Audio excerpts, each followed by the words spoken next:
on a school and killed 200 people. Killed 200 people with one bomb who were seeking shelter in that school. It is beyond disgusting. Workers can interdict this filthy machine which sentences our friends to death. From the river to the sea. The last speaker before we march, Gordon Maloney. He's a Jewish community campaigner, trade union campaigner, and another example of how to be Jewish does not mean to support mass murder, a disgusting racist idea promoted by the pro-Israel group. Gordon Maloney, and then we march for Central Station. We march and we'll go past Central Station and you might be in there if it's raining heavily.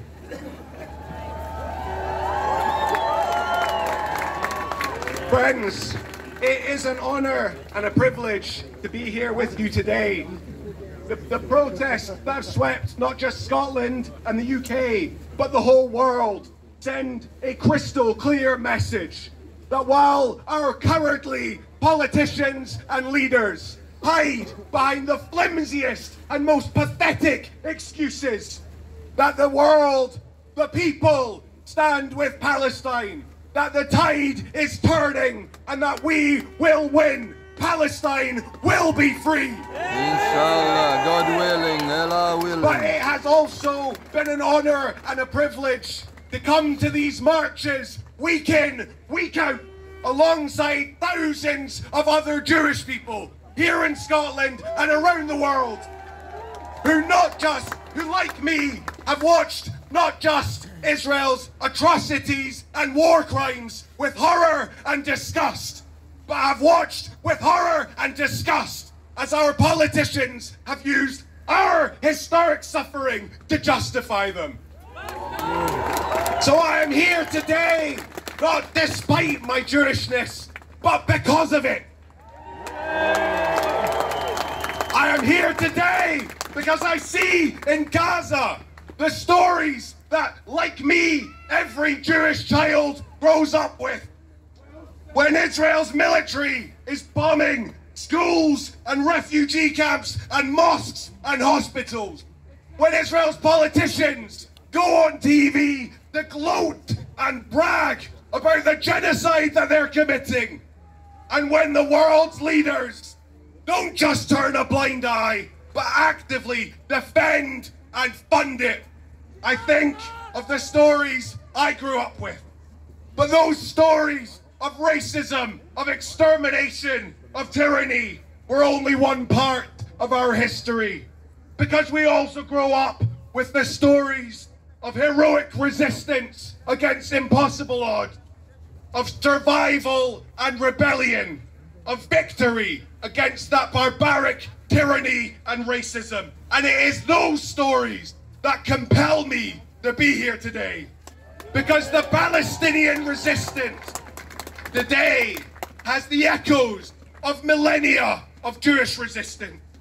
When I see the faces of terrified Palestinian children, of grieving Palestinian parents,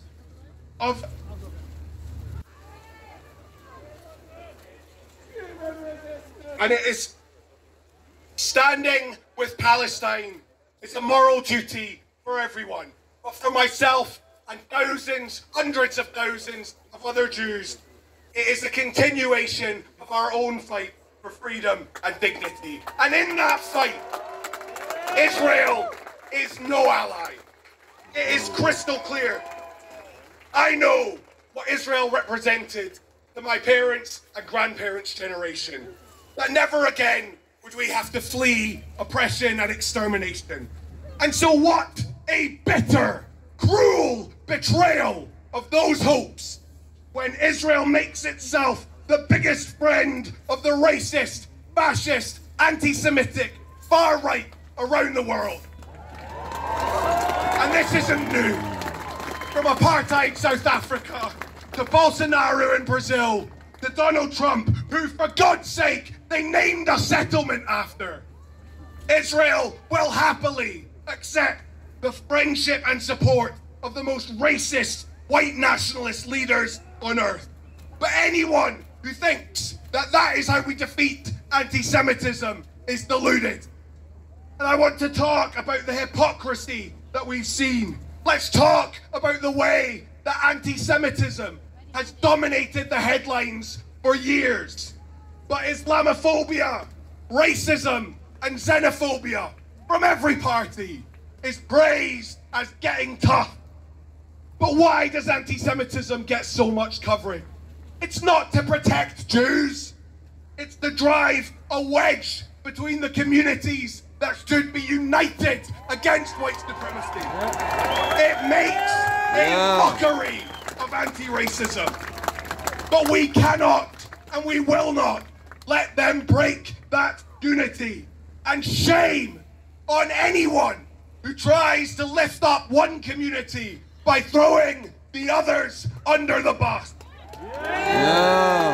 The rights and safety of Jews cannot be separated from the rights and safety of Muslims, of migrants, of trans people, of women, of trade unionists. And that is why we say, unapologetically and uncowed by the slander and the lies, that from the river to the sea, Palestine will be free. That we won't accept freedom in a cage. That we won't accept freedom in a cage. That Palestinians must have full democratic civil rights everywhere. In Gaza and in the West Bank, but in Jerusalem and Tel Aviv as well. And when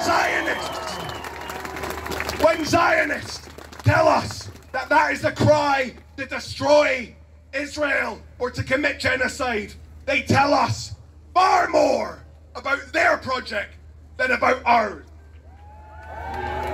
Because if full democratic civic rights for Palestinians is incompatible with Israel's existence, then there's a word for it. It's apartheid. Friends, I'll finish with this. In the darkest days of the Holocaust and the pogroms, there was a defiant slogan of survival in Yiddish. Wir wollen sie überleben. We will outlive them. And we will. A day is coming soon when Israel's terror and butchery will end. We will outlive the occupation. Palestine will outlive the occupation. And know that history will vindicate us. Thank you.